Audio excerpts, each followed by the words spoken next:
Bishop, members, guests, it is a privilege to be here. And this is not my first time. The last time I was here, I stayed in the dorms across the way for the School of Christian Mission. I was one of the teachers here. And it's good to be back.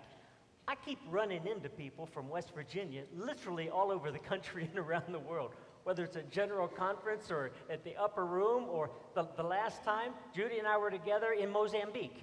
We just keep bumping into leaders from here all over the place. I bring greetings this morning. Let's see if I get this going right. There we go. I bring greetings this morning from Thomas Kemper and the Cabinet of Global Ministries and the 320 United Methodist missionaries we have serving all over the globe, including right here in West Virginia, church and community workers. It's been quite an experience moving from Columbus, Ohio to New York City. I'll talk a little bit about that. But what I really want to talk about this morning has to do with our relationship to God and our relationship to our neighbor. If you miss everything else, that's the crux, our relationship to God and relationship to neighbor. Several years ago, I went down to Nashville back in the 90s to the Board of Discipleship, and I heard about this thing called the CORE process. They figured out what it meant for a church to form disciples for Jesus Christ for the transformation of the world. And then a few years later, Bishop O gave it some new language, and then Bishop Snazy wrote a book about it. And here it is. You know these words: radical hospitality, passionate worship, faith-forming relationships, extravagant generosity, and risk-taking mission and service. Now, when I was the director of Connection Ministries in West Ohio, I did a lot of teaching around this. And for me, it was all, you've got all these individuals, all these groups all over our communities, and each of these forms a kind of a portal into the life of the church, whether it's on a mission team or whether it's coming into worship or it's a Mom's Day Out group, or whatever it is, there are different ways that people come into the life of the church. But when Bishop O renamed these to this, I took a look at it, and I said, well, if it's about the church, maybe it's about my life as a disciple too. Maybe I can apply this to my life to see how I'm doing. So I went through this, and I looked at each one of these, and I gave myself 5 gold stars. I thought I was doing really, really well. But then I started thinking about it. Doesn't God keep calling us to draw closer? And so if God's calling us to draw closer, then I started looking at this way and say, what's George doing about each one of these? How am I growing as a disciple?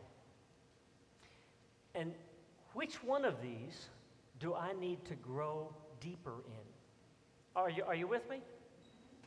All right, so here's what I did. I went through them again, and I said, radical hospitality. What am I really doing around reaching out and welcoming people into the life of the church? I was an usher on Sunday morning, and I was a greeter, and I was actually talking to my neighbors about coming to church. So I really am doing well. Passionate worship. I expected when I came to worship on Sunday morning to see Jesus. I expected to encounter the holy. So I said, fine. Faith-forming relationships. I was in an Emmaus small group. We met at 6 o'clock every Monday morning at Bob Evans. And, we were discipling each other. Extravagant generosity. I was tithing plus. And so, all of these are going well. Then I got to risk-taking mission and service. And I said, give me an airplane ticket. I'm on the plane to Africa today. But what I realized was there was nothing risk-taking about it. And so I had to figure out again, what does the risk-taking aspect, and that was my growing edge. That's where God was calling me to go deeper with him. About that time, I got an invitation to help launch a new church on the south side of Columbus. It's a mixed neighborhood in terms of African American and Anglo. I learned a whole lot more about the difference in Anglo. There are a lot of people from West Virginia who've moved up into Columbus and live on the south side. And so that's another whole part of the culture there. And so I was asked to help start this church. There are a lot of people living on the street. And so my home church, Church of the Messiah, commissioned my wife and I to be kind of missionaries from the church to go start this other one. And I stood there that night in room 102 with the leadership of my church gathered around me, and the pastors came forward and laid hands on us, and all of a sudden, I got scared. And as I knelt there, I said, God, I don't know if I can honestly, authentically build relationships, especially with men on the street. I don't know if I can do it. And that's when I knew that I was in exactly the right spot. Because doesn't the scripture say, or the hymns of the church, lean on, abide in, trust in me? And so I had no choice but to lean on, abide, and trust in God, because I knew God would see me through if I said yes to the calling in my life. So my wife and I went and launched with the pastor, the Church for All People. And I'll tell a few stories about that. But you see how this can be used in my own life as well as within the programs of the church. So I'd ask you to take just a minute. Look at these 5 areas. Which one today is God calling you to go deeper in? Not 5. Which one is the next place for you?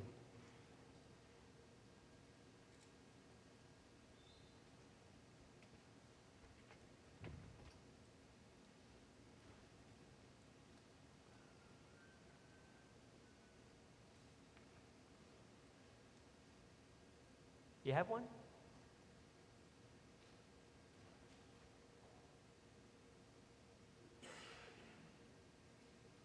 If you would, turn to a neighbor and just for a couple of moments, just share.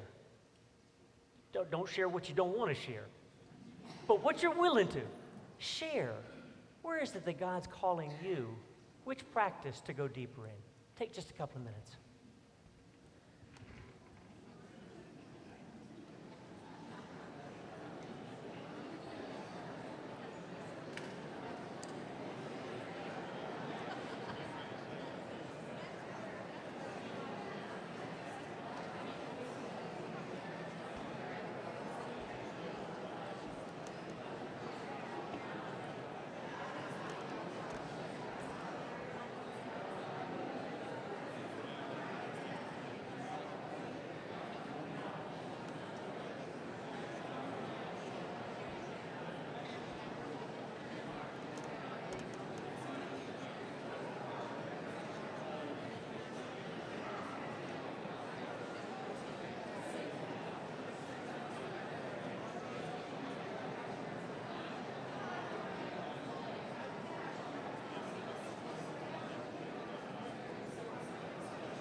Make sure you both have a chance to share.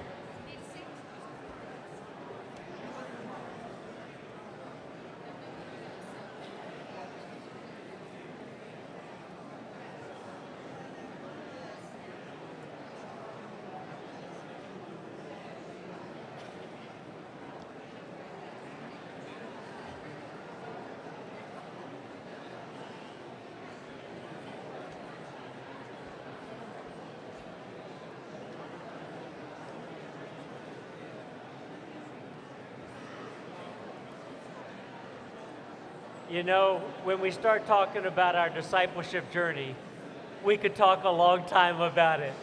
I need to pull us back together. But I hope you continue that conversation.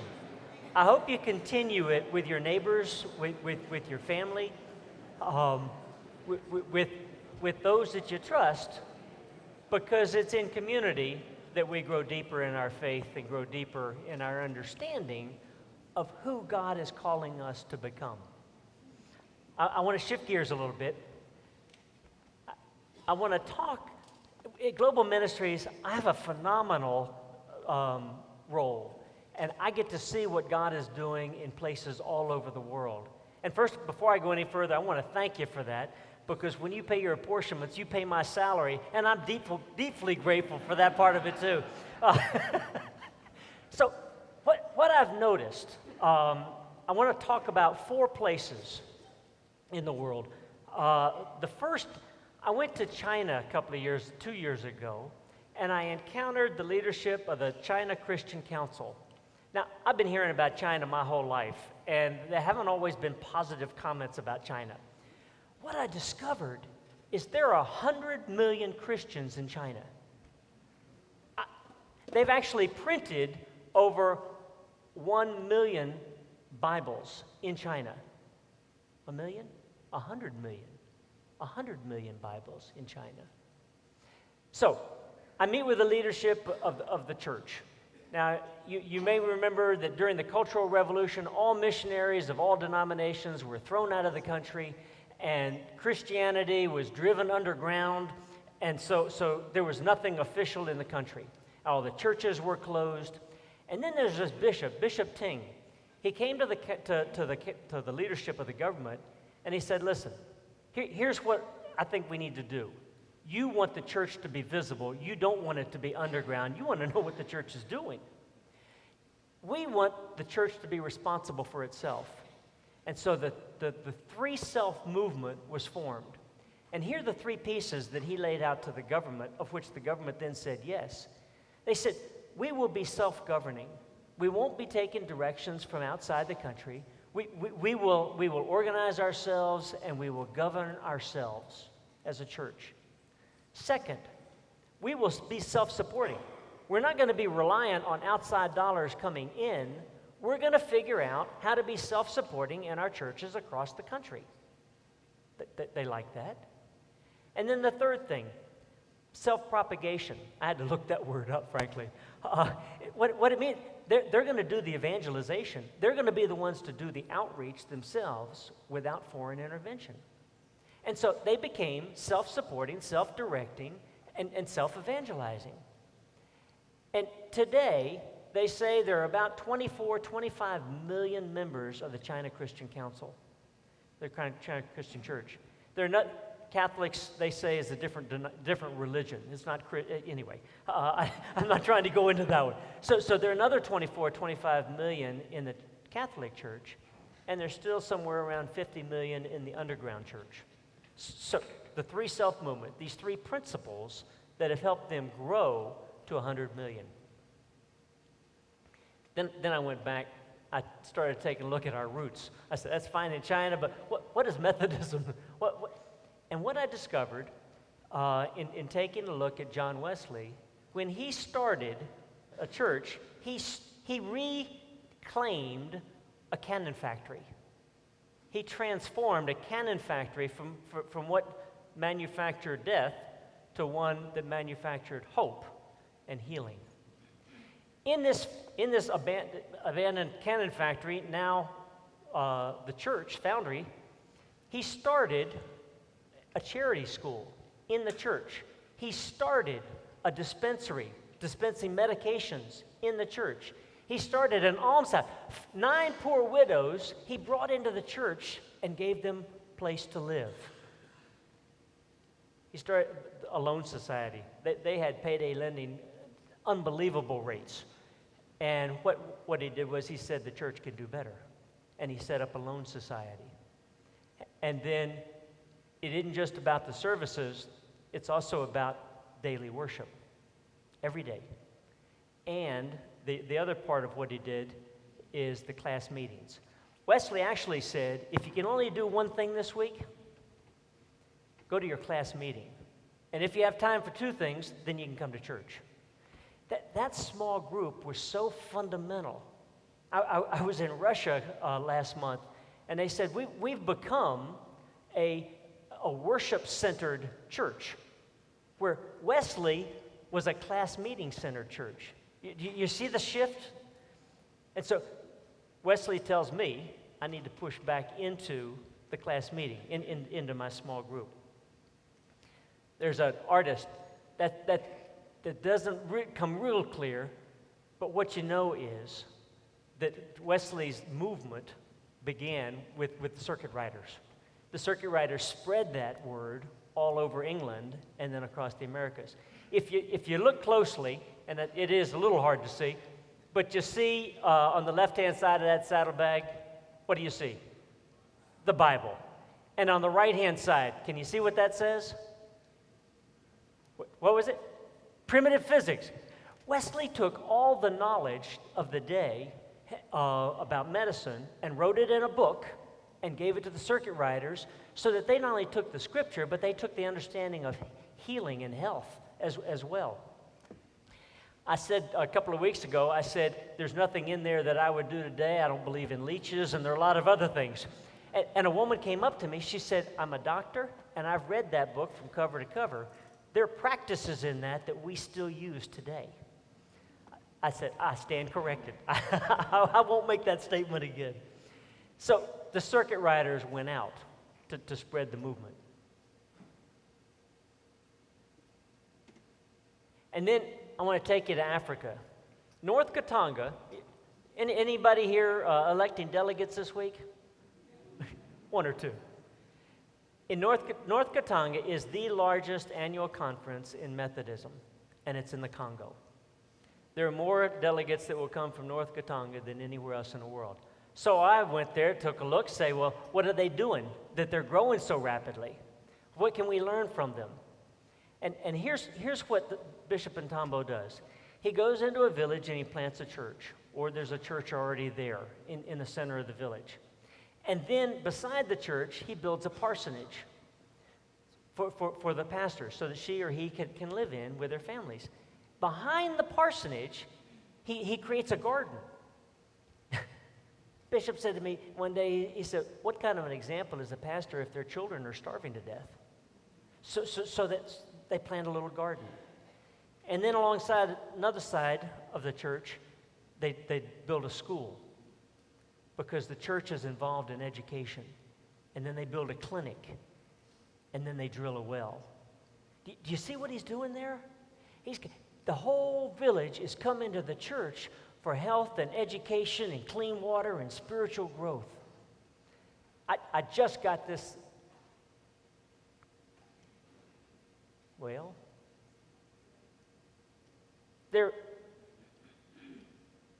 I'm going too fast. I got to let my clicker catch up to me. There we go. I just got this picture this morning.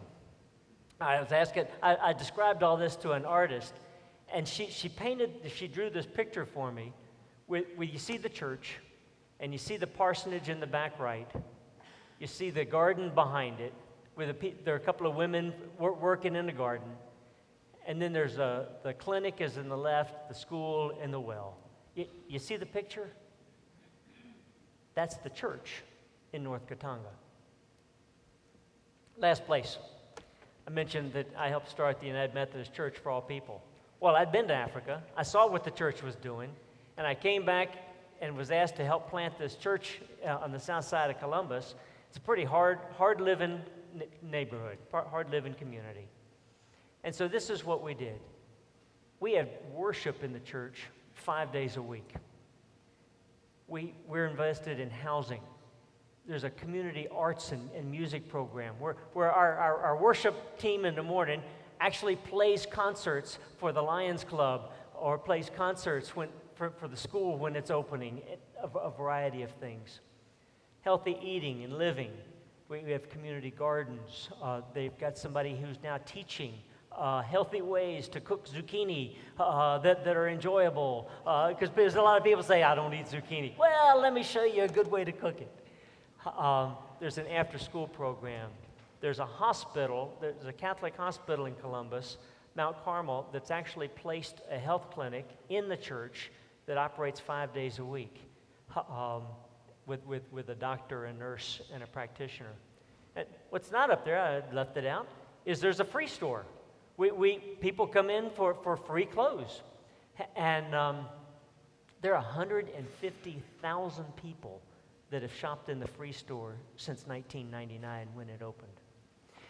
And so, before the free store opens, we have a worship service. You don't have to come, but people come. Some of it, that's their Tuesday morning or Wednesday morning or Thursday afternoon. That's their weekly worship. Others, it's just hot outside and they come in. They don't have to be in worship, but they have to be respectful. And it's amazing to see how the whole atmosphere in the free store has changed. Because if you're hard living, if you're living on the streets, you're not always the most pleasant. There's been a rough night. It's been hot, or it's been cold, or your buddy was stabbed, or whatever it was. And they bring all that frustration into the free store. But when we start with worship, you just watch that tension ease, and the whole atmosphere has changed. So take another couple of minutes. What do you notice about these four models? John Wesley, China, Church for All People, North Katanga. What do you notice about them? What do they have in common? What are or were some of the keys to the growth of the church using these models? Think about it for a moment, and then turn to a couple of people around you and just share what your insights are.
take just another moment and finish up that thought?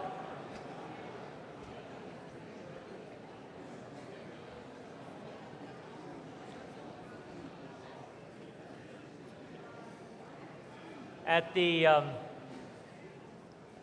Church for All People on Sunday morning, we use the same call to worship each day. And I'd ask you to say it with me. Yeah, we get it up here. If you'd read the community parts. God's love is deep and wide. God loves all people. Oh, I like that. Let's do that again. God's love is deep and wide. God loves all people. Beyond differences that may divide us.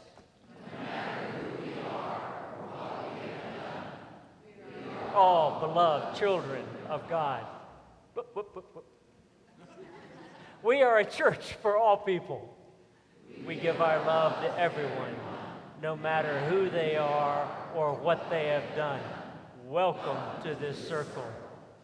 I'll be in the church or in the free store and see a conflict beginning. These two people, they're going at each other in deep struggle. And it's amazing how many times I'll hear somebody say, well, it's a church for all people.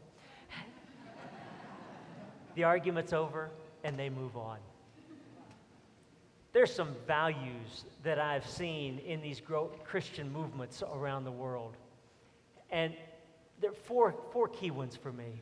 One is they're relationship-driven. They're not program-driven. It's about knowing your neighbor. It's about knowing who you work with. It's about knowing your family. And so many times, we skip right over that to go do something else. But spending the time building the relationships, getting to know people, know who their sons are, or who their aunt is, or what their children, who are they? Do you know the name of the people that come into your food pantry? Do you know their story? It's relationship-driven. The second one is it's asset-based. I don't care what community we're in, we could make a list of needs from here to huge list. But here's my question. What I find in these movements is they're asking the question, what are the assets God has already given us to begin to work with? We don't want to wait on something coming in from somewhere else. Where do we begin? What are the assets that are already here? I'll say some more about that tomorrow. Healthy relationships. Healthy partnership, healthy relationships too. Healthy partnerships where there's a give and a take. It's not, I've got the answers and you don't. It's not, I've got the resources and you don't. It's, how do we work this together? I'll say some more, but I have learned so much from hard-living people because we've built the relationships and then we have a partnership together to do a particular ministry, a particular project. And the fourth is holistic. I don't know what you said about those four models, but what I've discovered about these growing movements is it's not just about one thing. It's not just about evangelism. It's not just about worship. Wesley understood it, and so did these other places. It's about health. It's about education. It's about spiritual care. It's all of that. You see, we've relegated this to the teachers and this to the doctors and this to the pastors, and I'm a layperson. I'm saying we got to reclaim what it means to be a Christian and what it means to be a church for us to grow. Another way to look at it is that it's relationships versus resources. Often we go to resource-driven. It's partnership versus dependency. These folks that are in need, they're also in need to participate creatively. So how do they participate in the food pantry? How do they participate as givers and receivers? It's asset-based versus needs-based. It's broad versus narrow. I talked to a lot of people who want to go do an eye clinic somewhere, but they don't want to talk about Jesus. Or other people that want to talk all about Jesus, but they're not involved in the agricultural development. I mean, it's the holistic picture again, and it's connectional versus congregational. I don't know about you, but I'm a connectional person. I like to be in community, and I learn so much more when I'm connected with people than when I'm trying to do it all on my own. Here's a quote by Bishop Carter. Methodism began as a movement of the poor, for the poor, by the poor, and with the poor. Failure to be in friendship and ministry with the poor, the imprisoned, and the vulnerable people of the world is a betrayal of the gospel as communicated through the Wesleyan tradition. What does it say in Matthew? I was hungry and you. I was thirsty and you. I was in prison and you. Yeah, it's about the holistic and how do we be in relationship with those on the margins. There are 3 different ways that I want to briefly talk about relief, rehabilitation, and development as we look at the communities in which we're in. And the first one is relief. If somebody, Matthew says, if there's somebody that's hungry, feed them. You know, I mean, there's a crisis going on right now. If somebody gets burned out from their home, you do something. There was an earthquake in Nepal. There are now tents. There's fresh water. There's an immediate response that UMCOR has responded to in Nepal just in the last 30 days because relief is what's needed. How many of you have a food pantry or a clothing closet or a soup kitchen? Or how many of you provide immediate relief to people? That's fabulous. But here's where I want to go. We can't stop with relief. Because when we stop with relief, we set up a perpetual cycle of dependence. Now, don't get me wrong. If somebody's hungry, give them something. But after the flood, after the mine closes, after the crisis is over, then what is our response to get people back on their feet? To get people so that they've got another job, to get people so that they're in another house. Are you with me on this? This is harder than the relief. But people have dignity, and they want to reclaim their role in being responsible for their own lives. That's part of the work of the church. And then this is the long term. You go from relief to helping people get back to where they were. But some of our communities, if we're honest, they're not where we want them to be. Can I get an amen? Yeah. So then, what does the development look like? How do you empower people and systems? You know that last year there was an Ebola crisis in West Africa. Well, last month in Liberia was proclaimed Ebola-free. There was one case 2 weeks ago in Sierra Leone, and so it's a few months away from being declared Ebola-free. But we've responded as UMCOR, as the United Methodist Church, and others, to eradicate Ebola in West Africa. So that's done. Now, we've established health boards in those countries. We're working with the health boards in those countries to build the infrastructure to the point where they can take care of situations as they come. So they're upgrading health facilities. We've rearranged and put some new missionaries in there. There are a variety of pieces to move from the rehabilitation to the long-term development. Liberia, West Africa is one. In Columbus, where I spent many years, people had the aspiration of being homeowners or if not homeowners, living in affordable, decent rental housing. And so we began working with the neighborhood associations, and we began rebuilding, reclaiming houses that were dilapidated and rehabbing them so that we got to the point where people could afford to move into something that was decent. Habitat for Humanity. That's moving to development. It's helping people. How many of you have ever participated in a Habitat House? What a fabulous institution that Jimmy Carter helped birth.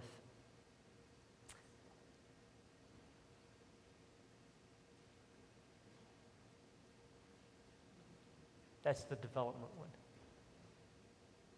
So, what, got to find myself again. Our challenge in towns and neighborhoods, in counties, and our partnerships around the world is to move from short-term to long-term. We're not if we've got good partnerships, we're in it for. I've been working in North Katanga since 1990. I have long-term friends. There have been some high highs, where things are just going fabulous, and then they have a bad year at the farm, and it just crashes.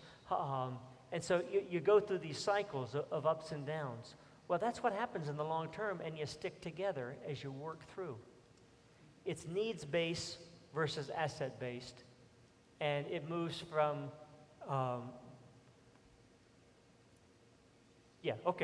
all of a sudden I saw that slide and I thought I got it wrong. It moves from relief to development. We go back to the holistic church.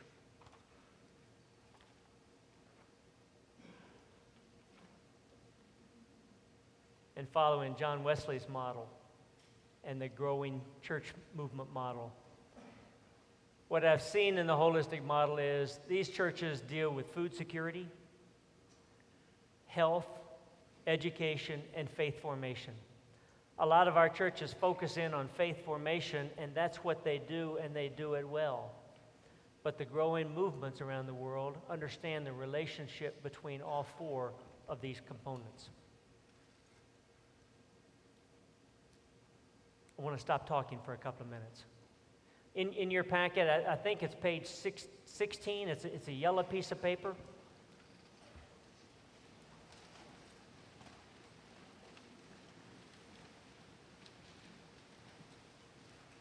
I need you to do a little bit of work for a moment. Because what I've discovered is you can get excited about what's going on across the street or around the world, but if you don't figure out what it looks like at home, then none of this makes any difference other than to inspire.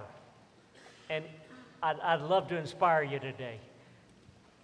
But more importantly, I'd love for you to be thinking about how do we take some of this stuff and apply it in your community, in your county, in your church. So there's a picture that looks like this on page 16. And what I'd like you to, and if you don't have it, just take a piece of paper. It doesn't matter. But if you'd write the name of your church in that middle circle. What's the name of your church?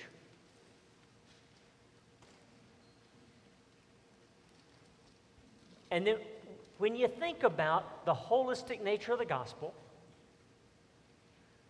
what would you write in those other circles for your church and your ministry? What does it look like where you live? Am I making sense? Does anybody have a question about what I'm asking?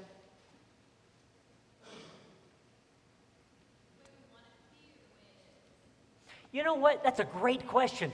And she asked the way we want it to be or the way it is. And I had the same question last night when I was thinking about it again. So, yes.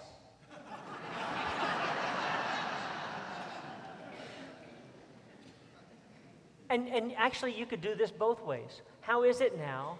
And how is it that God is calling you to become more holistic? Just like in the core process, we're called to go deeper. What might it look like if it was God's vision for a holistic ministry where you live. Thank you. Take a couple of minutes.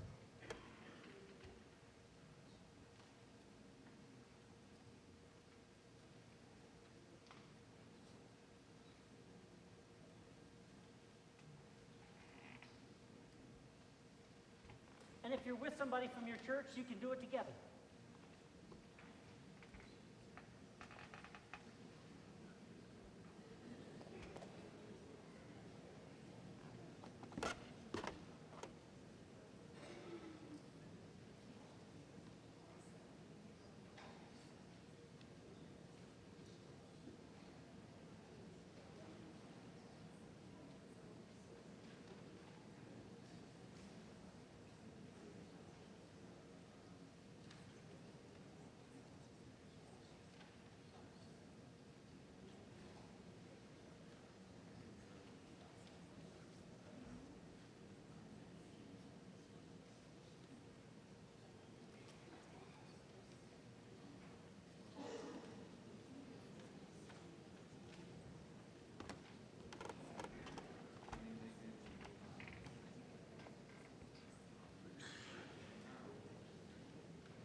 Take another moment, and then we'll pull back together.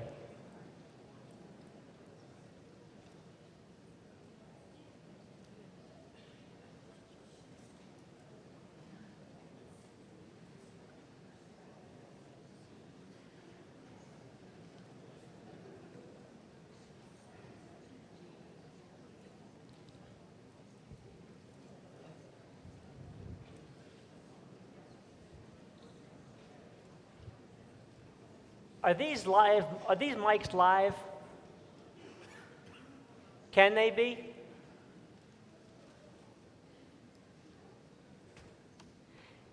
GNTV really does a good job. Can we give them a hand? I changed the presentation on them this morning, and they said, that's fine. We'll just take that out and put this one in. Here's what I'd ask. Is there anybody who would just share the model, either the way it is or the way you dream it to be for your church? Just a few people. Who would share what you wrote down? If you'd move, could you go to a microphone?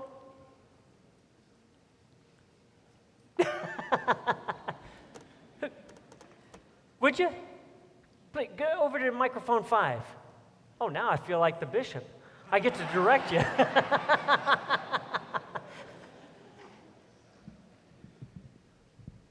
Go ahead. Okay. I'm Stephen Prince. I'm from Westover Church in the Mon Valley District. It's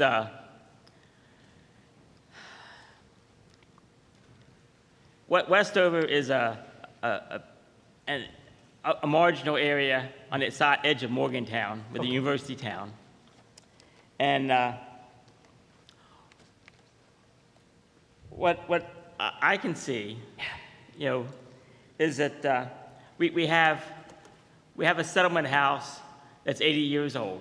Yes. It was probably 90 years old now. It was founded to support coal miners during a period of time when coal mining was a very, very bad place to be. And the settlement house is located in a place that suited the transportation of the day. It was at the intersection of the walking paths and the trolley, probably. Right. It no longer meets that. We have Catholic Charities, they have their office in our neighborhood. We have the Salvation Army downtown that we already deal with. We have a program called Empty Bowls that we've entered into cooperative talks with. We've discovered that they're very good at making connections with businesses and other organizations and raising money, but they're hard up to find old guys with pickup trucks. And you've got that. I've got lots of old guys with pickup trucks. All right. Be short. Keep breaking. Okay. We have a parish on our side of the river that has 19 churches in it, and we've started trying to develop a cooperative effort in there just to do things together. We've had some fundraising dinners of mixed success, but it's an opportunity we have to bring the 19 very small churches together to do big things. That's wonderful. And we're going to come back to all of that tomorrow morning, too. All right, thank you very much. Give him a hand, would you? Who else would share? What did you write down on your piece of paper? Please, ma'am. Go ahead. To microphone 5. Arlene Hare from Belmead United Methodist Church. One of the things we provide the building for is a baby pantry. Yeah. And we have parents that come, mothers at different times. We have a minister and his wife that are very, very passionate to work for these people, with these people. And last Sunday night, we had a hearing impaired family in our church and an interpreter there. They were at worship Sunday morning, and they came because of the love that's been shown through our minister and his wife. We also have started having community dinners, and that's how these people started coming. We live in an area there are a lot of rental houses and HUD apartments, and we have transit families in and out all the time. We try to work with the children, and some of them come by themselves and get themselves dressed in the morning and all. So I'd like to see more children's ministries in our church and also something for our senior citizens. That's great. Thank you. Thank you, ma'am. And give her a hand. And one more over here. Is that microphone 4? Yes. My church in the middle is a little different than what you would expect, but I am saying that my church is the Marshall student group on campus. And if you look at it that way, one of the things that would be awesome if we could work on is creating opportunities to help students find effective and affordable housing that they can have so they'll be independent and learn skills surrounded by other people. Providing job skills and mentoring, such as interview help and clothing, helping understanding debt reduction and financial understanding, and developing leadership and faith development. Wow. Give her a hand, please.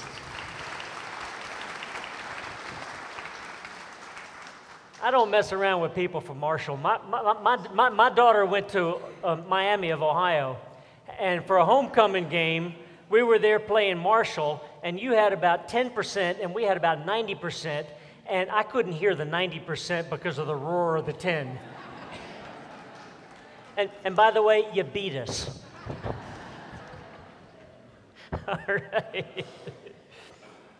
At church on Sunday morning, we rehearse this core affirmation. Would you read it with me? God's love is deep and whoops, excuse me. I went back to the other one. God loves us just the way we are, and God isn't finished with us yet. God isn't finished with me yet. God isn't finished with you yet. God isn't finished with your church yet. God isn't finished with the United Methodist Church yet. God isn't finished with this world yet.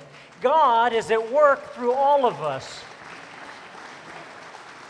But He loves us just the way we are. And He calls us to step up. Just real quick. You've mentioned food pantries, you've mentioned a variety of direct services. Practice radical hospitality, creating a vibrant context with what you've already got going. You acknowledge and work to build different bridges between different people. You've got to sustain it over time. You got to stay at it. Promote mutuality. People don't want to be recipients all the time. How do you acknowledge the gift that they have and call forth them to participate? And create affinity with people who are poor, people on the margin, so that you deepen that relationship.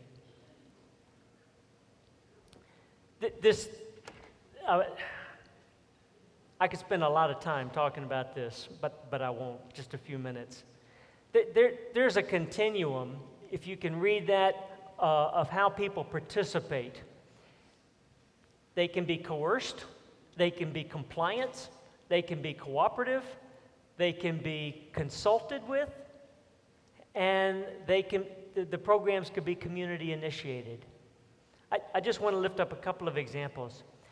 You decide that the pantry is open on Tuesdays between 10 and 12.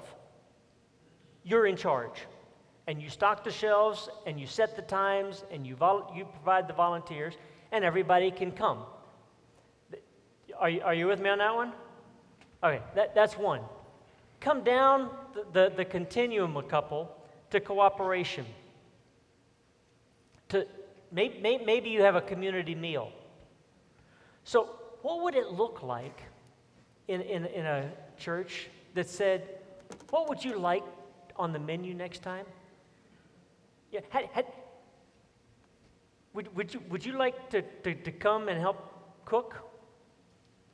You begin to engage them to think about and to begin to cooperate with you, but you still have the budget. You basically are still in control of what's going on. Then keep coming down this continuum to the community initiated, or the consulting. If you start a youth program in the community, and you involve the Episcopalians to come join you, and you involve some of the youth in the community who aren't yet members of the church to talk with you, and you begin to do it together. See, there are different levels of participation. And sometimes it needs to be on the one, and sometimes you can move it to the other. But the further down the continuum you can go, the more you get the buy-in from the community itself, and you're building people up. There's a functional, where the involvement in the project, the program, the activities are predetermined by you, all the way to the empowering, where you are building capacity in people by involving them in the planning, the implementing, the evaluating of what the program is. You can take any program you've got. And at Global Ministries, we talk a lot about 50-50, where people are in partnership together. And this is true whether you're talking about Mozambique or whether you're talking about across the street. If you take a look at what you're doing and you ask 5 questions, or take 5 steps, the first one, you ask people in the community, in the project, what are your dreams and aspirations? What do you hope for in our partnership together? That's actually how we started the Church for All People. We would come to the Free Store and say, we're thinking about starting a new church. What would it need to look like for it to be a church that you would come to? What are your hopes and dreams? And then people talked about housing and health care and transportation and faith formation and different things. The second step, how do you assess and discern where you are and where you're going? Is it 50-50? Are they contributing? Are they participating? The third, ask the question, what has God blessed each of us with? What do each of us have to offer versus what do you need? What can we do with you versus what can we do for you? How do you begin to shift the conversation so that people see themselves as active participants in their own destiny? The fourth one, imagine what your ministry together will look like as a locally sustainable program. What might it be for every one of our churches, for every one of our programs, for every one of our initiatives to be locally sustaining? How do you dream that dream? And the last one, share best practices. Own up to the mistakes when you make them. I've made some wonderful mistakes in my life. And make sure that you continue to stay spiritually grounded. I've seen too many times where a church will start a direct service and then they'll separate. And they'll set up a separate 501c3 and never the twain shall meet. What happens over time is they just drift. And this loses its spiritual center.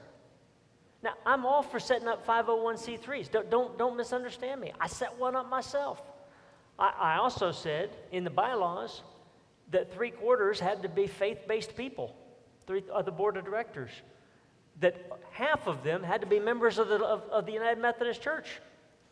And so there are ways to design them and to do them so that you don't drift over time. There's a book that I read called When Helping Hurts. And in it, they talk about 4 fundamental relationships. And you know how you read something and it resonates with what you already believe?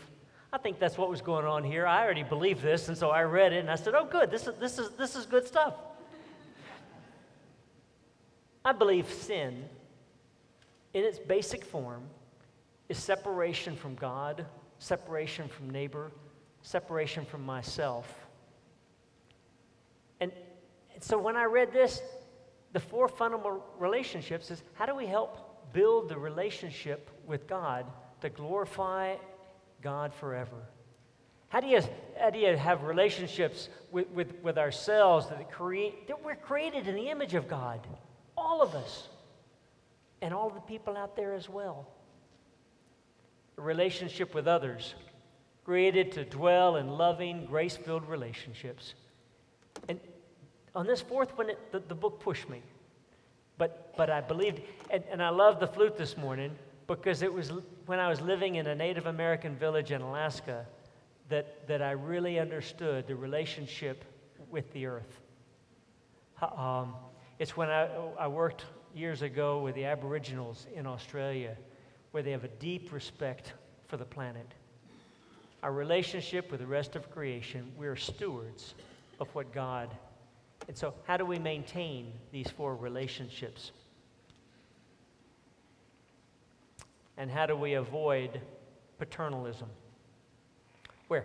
I've got the funds, so just do it my way. We've got the word. Oh, I like this one. Years ago, I heard a Bishop Miner from Russia. I was at a group like this of Volunteers in Mission in Oklahoma, and he said, come to Russia. Come, volunteers in Russia. We need you to come to Russia. But don't think you're bringing God with you. God's been present in Russia for a long time, for centuries. Spiritual paternalism. Knowledge paternalism. We know how to get it done. We have the know-how. We've got the muscle, and we can get her done. What I'm talking about is the attitude we bring when we work with people in our community, when we work with people around the world. There's a resource Global Ministries wrote last year for Volunteers in Mission in particular, called A Mission Journey. I just lift it up to you if you're sending out volunteer teams or if you're hosting volunteer teams from other places. There's this wonderful quote from Shane Claiborne. I had come to see the great tragedy in the church is not that rich Christians do not care about the poor, but that rich Christians do not know the poor. Folks, it's about being in relationship.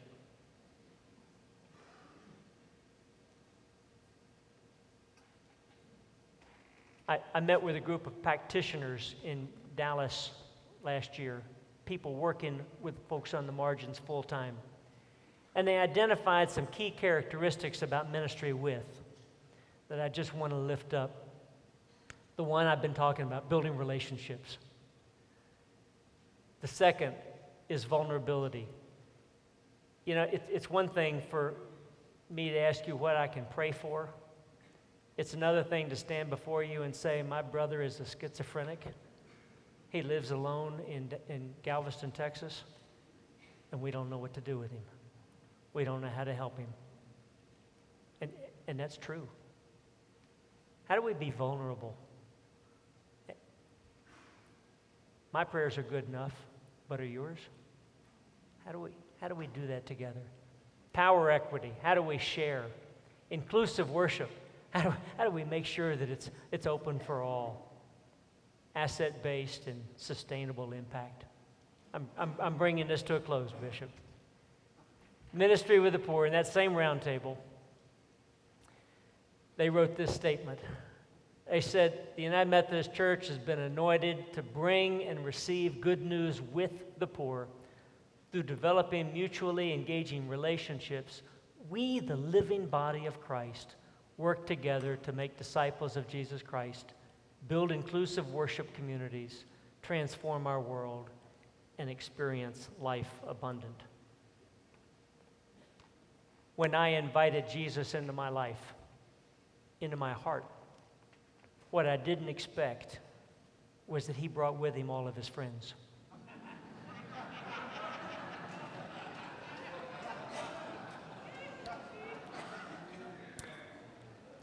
Some of those people I wouldn't have invited.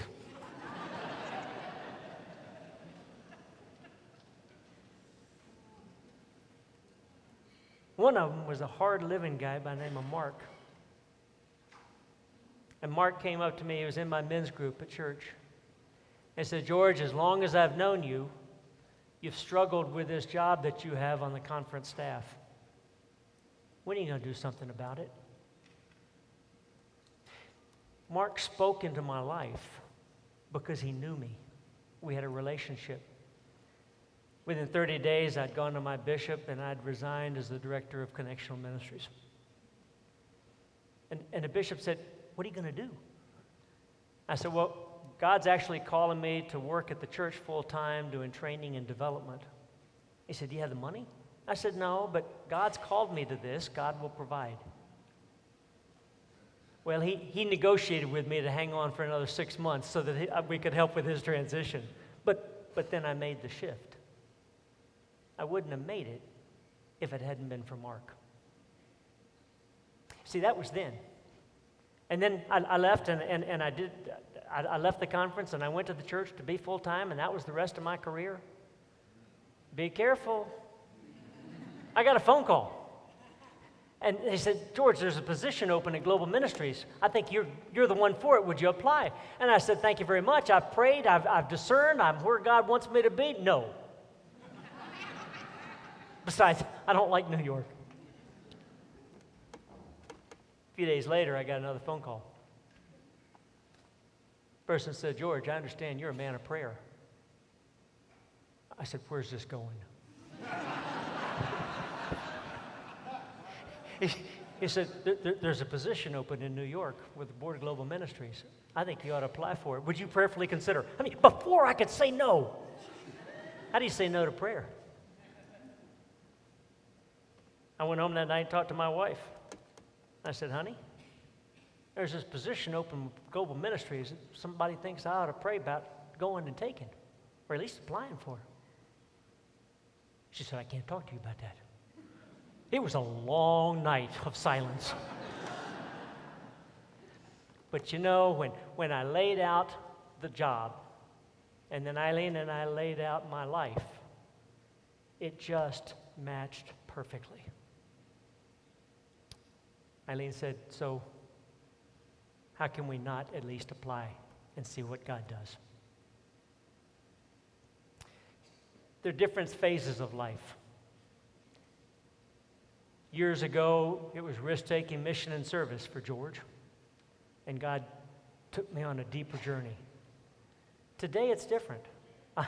Believe me, I'm engaged in risk-taking mission and service up to my eyeballs. But what I'm not doing is I'm not in a faith-forming relationship. I am not in a small group today to deepen my spiritual depth. So this is an ongoing process. And I'd ask you, you name something. You identified one of these 5 for yourself. Will you allow God to take you deeper in that area? Will you say yes today to the place in your life that God's calling you to stretch and to grow? Pray with me if you will. Gracious and Holy One, we give you thanks for your very presence in this room, for your very presence in our hearts. Help us to lean on you, Lord. Help us to trust in you. Help us to abide with you. Help us this day to have the courage to be the one you've called us to be. In your precious name we pray. Amen.